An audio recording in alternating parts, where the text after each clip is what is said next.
Au nom du Père et du Fils et du Saint-Esprit, ainsi soit-il, nous célébrons aujourd'hui Saint Joachim, le père de la très sainte Vierge Marie, l'époux de Sainte Anne, une fête qui nous est chère, bien sûr, ici. Et je voudrais utiliser l'occasion de cette fête pour parler de l'attitude morale et spirituelle que doivent adopter les pères et mères de famille chrétiennes face au choix de vie de leur enfant, en particulier vis-à-vis de la vocation, puisque Saint Joachim et Sainte Anne nous ont donné la très sainte Vierge Marie qui était prédestinée à être la mère de Dieu. Alors pour l'essentiel de ce sermon, je me base beaucoup là encore sur Saint Alphonse, parce qu'il a beaucoup parlé de ce sujet. Donc je reprends sa doctrine. Lui-même a dû se battre, pas physiquement bien sûr, mais moralement, face à son père Joseph de Ligorie, qui voulait que Saint Alphonse devienne un grand avocat au barreau de Naples. Et son père s'est opposé à sa vocation très longtemps, jusque même après quand Saint Alphonse était jeune prêtre. Il faut accepter la volonté de Dieu dans le choix de vie des enfants. Le choix de vie de vos enfants n'est pas une simple affaire de convenance sociale. Ce n'est pas non plus uniquement une histoire de penchant naturel. Il y a une vocation surnaturelle. Et bien sûr, à plus forte raison, ce n'est pas seulement un intérêt financier familial. Donc c'est une décision qui est directement liée au salut éternel de l'âme de vos enfants. Leur vocation est liée au salut éternel de vos enfants. Selon saint Alphonse, en effet, Dieu assigne à chaque personne une voie propre, une vocation, par laquelle le bon Dieu lui fournira les grâces nécessaires pour se sanctifier, pour sanctifier les gens autour de lui et pour obtenir le salut. Donc, entrer dans l'état, dans la vocation à laquelle on est appelé, eh bien, ça nous garantit beaucoup de grâce. Ça ne nous garantit pas le ciel, mais enfin, déjà, ça a beaucoup d'influence, évidemment, pour le reste de la vie. Donc, se dérober à une vocation, ou au contraire, entrer de force dans une vocation à laquelle on n'est pas destiné, c'est rendre sa vie spirituelle beaucoup plus difficile et beaucoup plus périlleuse. Saint Alphonse nous dit dans ce sens, « Il est certain que notre salut éternel dépend principalement du choix d'un état de vie. En ce qui concerne le choix d'un état, si nous voulons être sûrs de notre salut éternel, nous devons suivre la vocation divine, où seul Dieu a préparé le secours efficace pour nous sauver. On peut se rendre la vie misérable. » Ça, c'est plutôt pour les jeunes, bien sûr, qui se posent la question de la vocation. Attention à bien choisir votre vocation. Après, ça a des conséquences, évidemment, pour toute votre vie. Si vous entrez dans le mariage, alors que vous n'êtes pas destiné au mariage, vous allez être malheureux. Et si vous rentrez dans la vie religieuse et que vous n'y êtes pas destiné, vous allez aussi vous rendre malheureux. Les parents ne sont pas les propriétaires de l'avenir de leurs enfants. Les parents en sont les dépositaires pour un certain temps, jusqu'à ce que les enfants arrivent en âge de décider pour eux-mêmes. Le bon Dieu a confié aux parents les âmes de leurs enfants, dans le but justement que les parents apprennent aux enfants à faire la volonté de Dieu. Saint Alphonse nous dit encore dans ce sens, « Les enfants n'ont pas été donnés aux parents comme un présent, c'est-à-dire un cadeau, dont ils peuvent disposer à leur gré, mais comme un dépôt pour lequel, s'il vient à se perdre par leur négligence, ils devront rendre compte à Dieu. » Et bien sûr, Saint Joachim et Sainte Anne sont un bel exemple. Selon la tradition, ils ont souffert pendant de longues années de la stérilité, une épreuve qui non seulement était difficile, naturellement parlant, mais en plus dans la société de l'époque, cette épreuve était considérée comme un opprobre. Et après avoir supplié le bon Dieu de leur donner un enfant, ils ont reçu la très sainte Vierge Marie. Et loin de s'approprier cet enfant, loin de considérer cet enfant comme leur bien propre, uniquement pour leur avantage personnel, au contraire, ils l'ont consacré entièrement au Seigneur dès son plus jeune âge.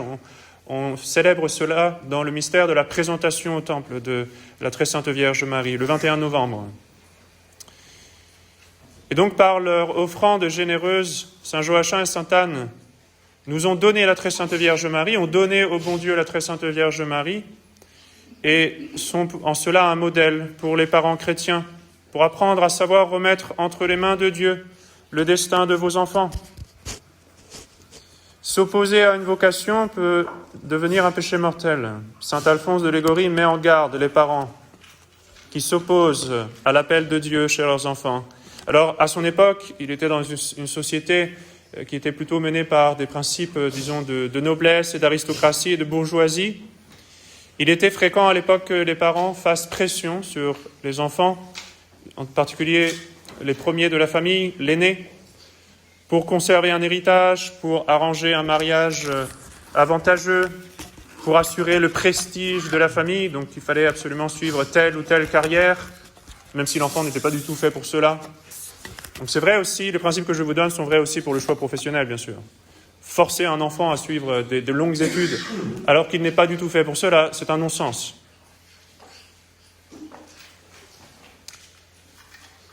Saint Alphonse de Liguori formule cette mise en garde de façon solennelle en disant « Malheur aux parents qui s'opposent à la vocation de leurs enfants.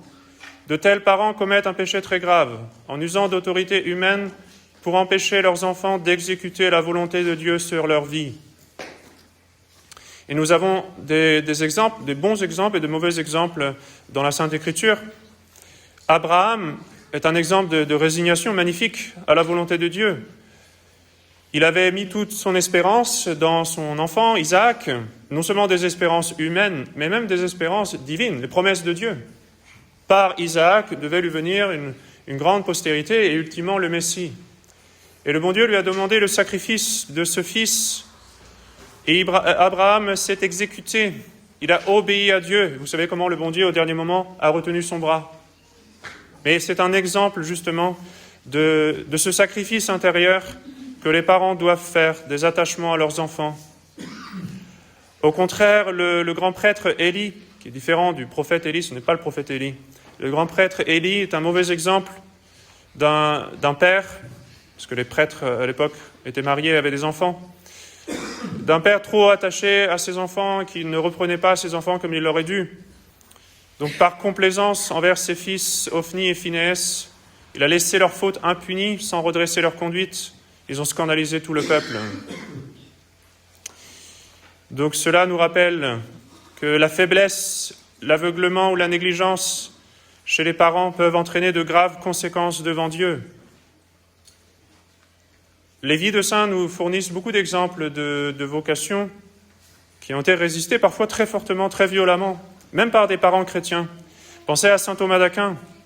Il était né dans l'aristocratie et la famille du docteur Angélique, de saint Thomas, s'est tellement opposée à son entrée chez les dominicains, chez les frères prêcheurs, qu'ils l'ont enfermé, prisonnier, dans le donjon du château de la famille. Et en plus, ils ont fait d'autres choses, comme vous le savez sans doute. Et ce n'est qu'après de longues prières, et plus d'une année, que saint Thomas a réussi finalement à suivre sa vocation. Saint François d'Assise est un autre exemple.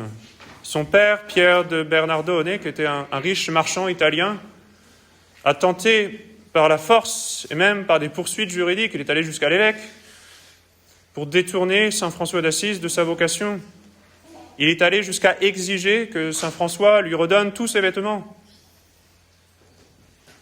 chez l'évêque. Et donc le pauvre saint François s'est retrouvé, il est obligé de se réfugier dans le manteau de l'évêque, forcé, contraint qu'il était de rendre jusqu'à ses vêtements à son père. Il y a bien sûr le danger contraire qui est très dangereux pour l'Église, c'est de forcer ou de pousser un enfant vers l'état sacerdotal ou religieux s'il n'y est pas destiné, s'il n'a pas de vocation.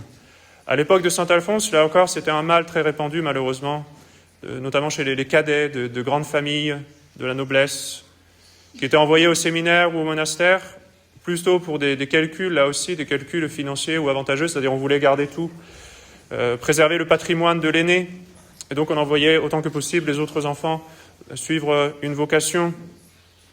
Entrer dans le sacerdoce ou la vie religieuse sans vocation est une source de malheur, non seulement pour soi-même, et aussi de scandale pour l'Église. L'exemple peut-être le plus connu, c'est celui de Talleyrand. Talleyrand, évêque, il était devenu évêque, mais il n'avait pas de vocation. Et lui-même le disait, il a mené une vie scandaleuse avant la Révolution française. Pendant la Révolution française, il a prêté serment à cette constitution schismatique. Et puis ensuite, il est devenu même ministre de Napoléon. Et toute sa vie était un long scandale. Ce n'était pas du tout le modèle, évidemment, de la vie religieuse et de la vie sacerdotale. Saint Alphonse, là encore, nous donne un conseil bien précieux. Pour entrer dans un état de vie, quel qu'il soit, une vocation divine est nécessaire.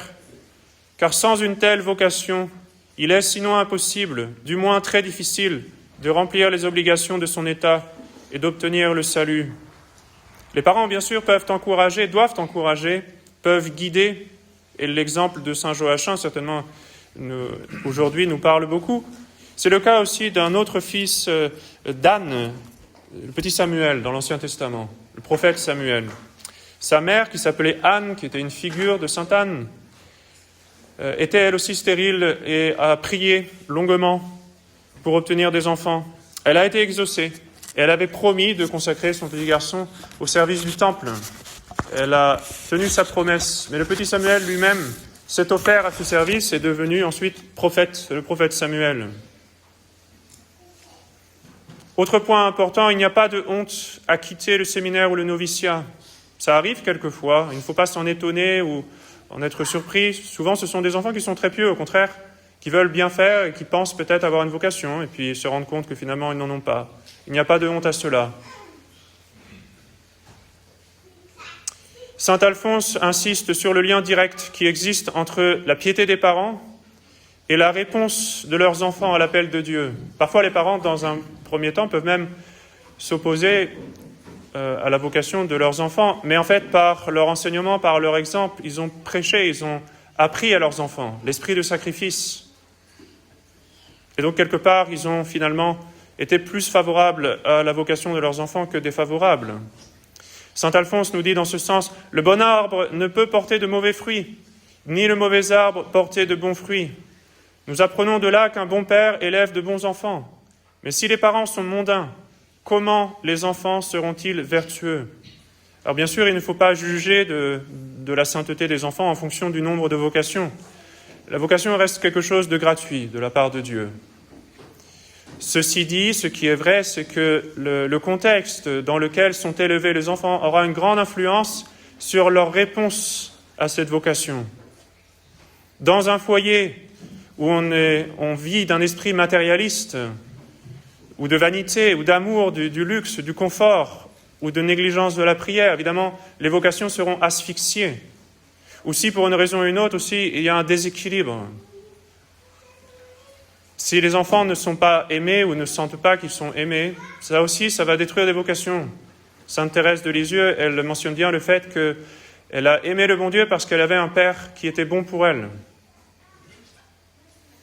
À l'inverse, une maison où l'on pratique la prière quotidienne, la fréquentation des sacrements, la charité envers le prochain, notamment envers les pauvres, crée un climat où facilement les enfants vont entendre l'appel du bon Dieu et vont y répondre positivement.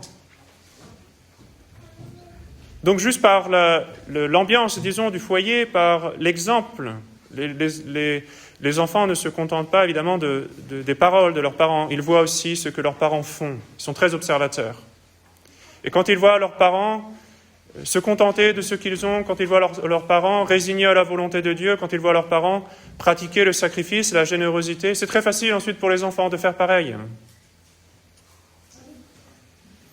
Bien sûr, ce qui peut facilement étouffer les vocations, surtout aujourd'hui, c'est d'avoir pardonnez-moi l'expression familière, d'avoir des enfants pourri gâtés, où on leur donne tout, ils n'ont aucun sacrifice à faire, où ils ne sont pas disciplinés, parce qu'on ne les reprend jamais. Alors évidemment, là, ils vont être absolument incapables de suivre un appel à une vocation. La famille de Louis et Zélie Martin nous donne un bel exemple d'une famille moderne, dans laquelle le bon Dieu a suscité de nombreuses vocations. Louis et Zélie Martin vivaient une vie de foi concrète. Ils allaient régulièrement à la messe, même quand ils le pouvaient quotidiennement. Évidemment, c'était plus facile à l'époque, mais ils n'avaient pas peur d'aller à la messe en semaine. Ils priaient en famille, ils apprenaient aux enfants à pratiquer la charité envers les nécessiteux. Sainte Thérèse elle-même nous rapporte dans son autobiographie comment son père lui donnait un peu d'argent pour donner aux pauvres. Et ensuite, bien sûr, dans cette famille, les vocations ont toutes été acceptées avec joie, avec douleur aussi, certainement, mais avec une joie spirituelle. Lorsque les 5 filles ont tour à tour manifesté à leurs parents en particulier au père de famille, après le décès de son épouse, Louis Martin. Bien que cela l'a profondément éprouvé, parce qu'il aimait beaucoup ses filles, il a soutenu chacune de leurs démarches avec une noble générosité. Louis Martin est même allé jusqu'à Rome, comme vous le savez, et pour essayer d'obtenir du Saint-Père la permission que sa fille puisse rentrer au Carmel, même plus jeune que la règle ne le permettait. Et à l'entrée de la petite Thérèse au Carmel de Lisieux, à 15 ans, Louis Martin a déclaré que le bon Dieu lui faisait le plus grand honneur en lui demandant ainsi ses enfants. Voilà les dispositions qu'il avait. Et sainte Thérèse, à son tour, nous rapporte dans son autobiographie, dans ses écrits, que c'est en observant la piété de ses parents, la droiture de ses parents, qu'elle a appris à désirer se donner entièrement à lui, c'est-à-dire au bon Dieu. Il y a bien sûr un devoir pour les parents aussi, quand les enfants surtout sont en âge, dans l'adolescence, de guider, disons, leur discernement, d'abord par une certaine épreuve pacifique, disons. Saint Alphonse ne demande pas aux parents une crédulité aveugle. Et donc les parents peuvent et doivent vérifier la solidité du désir par des moyens raisonnables, c'est-à-dire sans persécuter les vocations, bien sûr, mais de voir avec le temps si cette vocation est solide. Il est assez commun, par exemple, pour des petits garçons, des petites filles, de penser au moins vaguement au sacerdoce ou la vocation religieuse. Ce n'est pas un critère absolu, loin de là, bien sûr. Il faut essayer de nourrir ce désir, de le faire croître. Et ensuite, bien sûr, il faut prier. Puisqu'il s'agit d'une question qui intéresse de près le salut éternel de l'enfant, il faut prier. La prière est infaillible quand on prie pour quelque chose qui est nécessaire au salut.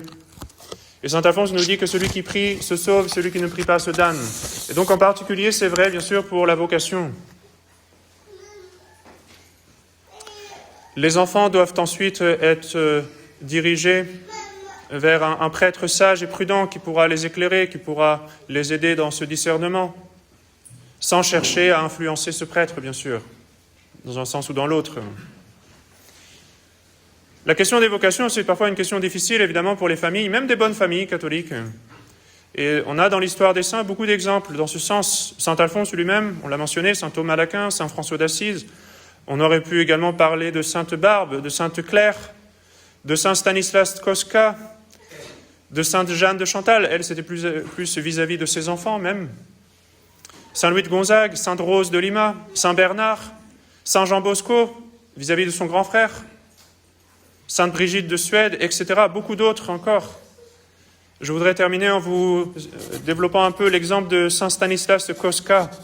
Il était issu de la haute noblesse polonaise. Son père, Jean Kostka, était sénateur de rang noble, très important, en Pologne. À l'âge de 14 ans, le jeune Stanislas a été envoyé au collège des Jésuites à Vienne, avec son grand frère Paul. Très vite, le jeune Stanislas a ressenti l'appel intérieur de la vocation. Il voulait rentrer chez les Jésuites. Pour la famille Kostka, ce choix était vraiment vu comme une sorte de déchéance, parce qu'ils étaient d'un rang très élevé, la compagnie de Jésus n'avait pas encore la gloire qu'elle a maintenant.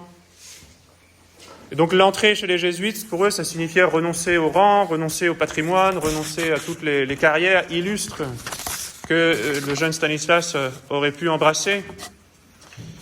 Et donc il a subi une grande persécution, d'abord de la part de son frère, son grand frère Paul, qui était beaucoup plus mondain et qui ne supportait pas de voir son petit frère pieux. Et donc Paul est allé jusqu'à le maltraiter physiquement et moralement pour essayer de le détourner de sa vocation. Et puis ça a été le cas de son père, qui était très influent en Pologne et qui lui a formellement refusé l'autorisation d'entrer au noviciat et qui a fait pression auprès des autorités ecclésiastiques et auprès des autorités politiques de la Pologne pour essayer d'empêcher les jésuites d'accepter dans leur rang le jeune Stanislas. Et c'était le cas notamment des jésuites de Vienne, qui craignaient un incident diplomatique avec la noblesse polonaise. Et donc le jeune Stanislas a entrepris quelque chose d'héroïque. À l'âge de 17 ans, il a pris une décision radicale. Il s'est enfui en secret du collège des Jésuites où il était à Vienne. Il a échangé ses habits nobles pour des habits de mendiant afin de passer inaperçu. Et puis il a commencé une longue marche de plus de 600 kilomètres à travers l'Europe pour aller trouver Saint Pierre Canisius. Saint Pierre Canisius a été vraiment impressionné de cette détermination et de la maturité du jeune homme. Et donc il a résolu de l'envoyer à Rome auprès du supérieur général de l'ordre, qui était à l'époque Saint François de Borgia. Et à Rome, Stanislas, enfin, a été admis au noviciat. Son père était toujours furieux. Il lui a envoyé des lettres menaçantes et méchantes, en lui promettant même de le ramener enchaîné en Pologne s'il le fallait. Le jeune Stanislas a toujours gardé le calme et a gardé un grand respect filial envers son père, mais il était résolu. Il préférait faire la volonté de Dieu plutôt que la volonté de son propre père. Et finalement, Stanislas est mort dans ce noviciat, moins d'un an plus tard, le jour de l'Assomption, le 15 août 1568, à l'âge de 17 ans, après avoir réalisé cet appel de la vocation. Il a été canonisé plus tard, et bien sûr c'est un patron de la jeunesse, un saint patron aussi bien sûr des novices, et un modèle de persévérance pour toutes les vocations. Alors priez aujourd'hui pour obtenir des vocations, et priez non pas uniquement pour que le bon Dieu suscite des vocations dans les autres familles, mais offrez par avance, ayez la disposition intérieure de présenter au bon Dieu vos propres enfants, que si le bon Dieu le veuille, qu'il appelle vos propres enfants à la vocation. Au nom du Père et du Fils et du Saint-Esprit, ainsi soit-il.